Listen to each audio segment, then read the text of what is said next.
আসসালামু আলাইকুম। সবাই কেমন আছেন? আলহামদুলিল্লাহ আমরা ভালো আছি। তো আশা করি আপনারাও সবাই ভালো আছেন।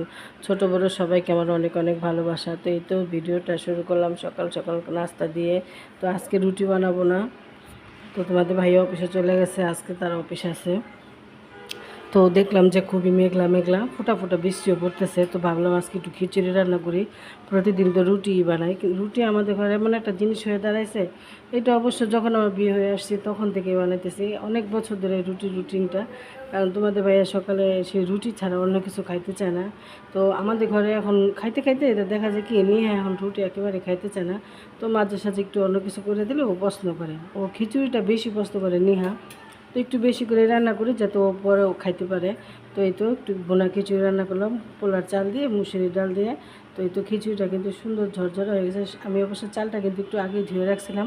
আর পোলার চালটা কিন্তু একটু আগে ধুয়ে রাখলে যে পোলাওটা বা খিচুড়িটা সুন্দর ঝরঝরে হয়। তো রান্না শেষ। তো আমার কিন্তু বাসি কাজ পাখির ঘরে শেষ। তো এখন আমি ভাবলাম একটা ডিম পোচ করে আমি খাই ফেলাই। তো এই তো ডিমের ভিতরে অলসতা করে কাঁচামরিচ পেঁয়াজ দিয়ে নিই, শুধু একটু ফাঁকি গুঁড়ামরিচ দিয়ে আর লবণ দিয়ে ডিমটা ভাজবো। আর যখন নিহা খায় তখন ওটাও ভাজা নেবে।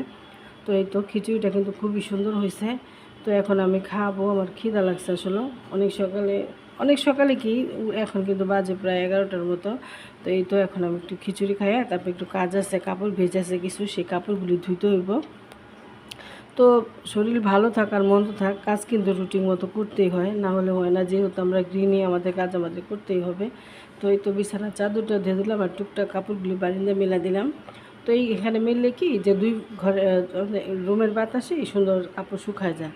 তো যে বেশিরভাগ আমি এই জায়গায় কাপড় মেলি। তো এই তো ইয়ামিন আলিফ দুষ্টামি করতেছে, তারা নাস্তা খায় না।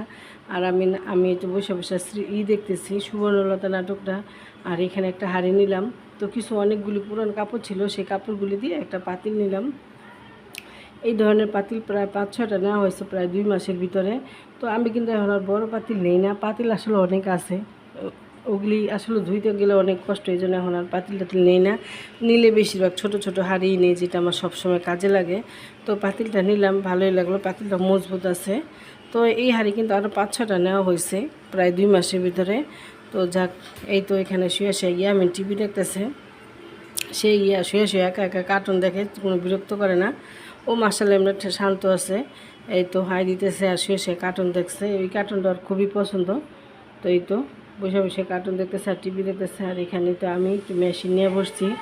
মেশিনে আসলে এভাবে বসা হয় না, আর আমার শরীরটা একটু খারাপ, তোমরা তো জানোই যে আমার ওই যে চোখে খুব ব্যথা। তো দেখলে মনে হবে কি যে হয়তো কেউ আমাকে মারছে, তোমাদের ভাই আমাকে মারছে, চোখে ঘুষা দিছে। বাইরে বের হলে কেমন একটা অস্বস্তি লাগে। কারণ যেহেতু আমি ব্যথা, চোখটা তো আর দেখাই নেই, একবারে কালোও হয়ে গেছে, এখনও ফুলা আছে, ব্যথাও আছে মোটামুটি। যেহেতু ছোটো মানুষ বুঝছে না, আর মাথা তো শক্ত জিনিস। তো এই তো মেয়ের জামাটা একটু চাপাই দিলাম, লুজ হয়ে গেছে। তো এই তো এখন ওই যে রান্না বসাইছি। আর জীবনের মতো চলছে, মিটার চলছে ঘোরার মতো।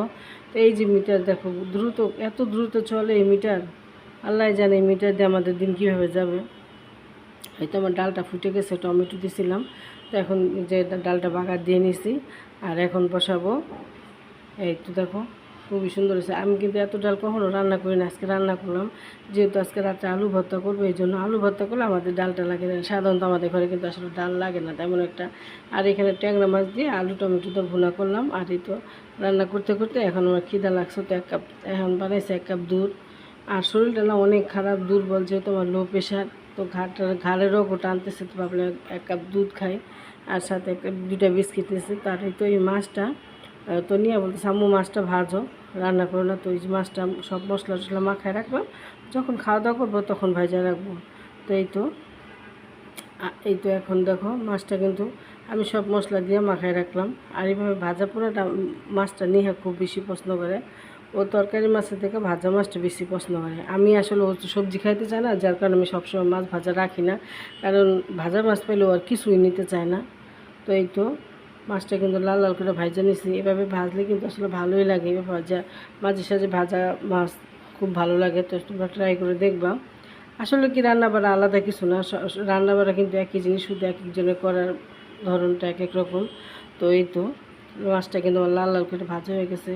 তো তোমাদেরকে ছোট্ট একটা কথা বলি, তোমরা প্লিজ ভিডিওটা দেখবে, ভিডিওটা দেখার আগে একটা লাইক দিয়ে ভিডিওটা দেখা শুরু করবা। নাহলে দেখা যায় কি ভিডিও শেষ হয়ে যায়, অনেকে বের হয়ে যায়, আবার অনেকে দেখা যায় লাইক দিয়ে কমেন্ট করে বের হয়ে যায়, পুরো ভিডিও দেখে না। তো আসলে অনেক তো বললাম, বলার কোনো যাক, দেখি আল্লাহ পাক কী করে। তো আজকে ভিডিওটা এখানে শেষ করবো। ভালো থাকবো, সুস্থ থাকবো।